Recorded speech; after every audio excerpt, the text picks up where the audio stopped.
Hi hello friends, welcome back to our channel. இன்றைக்கி நம்ம சேனலில் எதை பற்றி ஒரு வீடியோனா, இன்ஜின் இன்றைக்கி அசம்பிள் பண்ணிகிட்ருக்கேன். ஸோ அதனால் உங்கள்கிட்ட ஒரு இன்ஃபர்மேஷன் சொல்லலான்னு தோணுச்சு.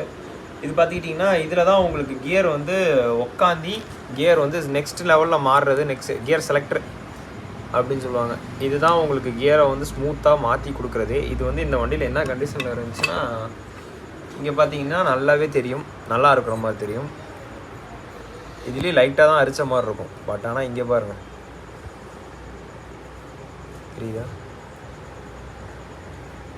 ஃபுல்லாகவே அரிச்சிருச்சு. அண்ட் இந்த இடத்துலலாம் பார்த்தீங்கன்னா ஃபுல்லாக ரஃப் ஆயிடுச்சு.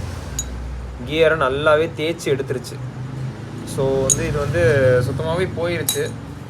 இது நீங்கள் மாற்றிட்டு ஓட்டினீங்கன்னா தான் உங்களுக்கு கியர் வந்து நல்லாவே உங்களுக்கு ஸ்மூத்னஸாக விழுவும். இது பார்த்துக்கிட்டிங்கன்னா என்ன, உங்களுக்கு 2 செலக்டரும் ஒரு 600 சம்திங், 580 600 தான் வரும் உங்களுக்கு. இது மாற்றிட்டு இன்ஜின் அசம்பிள் பண்ணும் போதே இது இந்த லைட்டு, நியூட்ரல் லைட் சுவிட்சு இதெல்லாமே மாற்றிட்டு ஓட்டினீங்கன்னா உங்களுக்கு நல்லபடியாக வண்டி கியர் ஷிஃப்டிங்க்கு நல்லாயிருக்கும். நியூட்ரல் லைட் சுவிட்சை மாற்றினீங்கன்னா நியூட்ரல் லைட்டும் உங்களுக்கு கரெக்டாக எரியும்.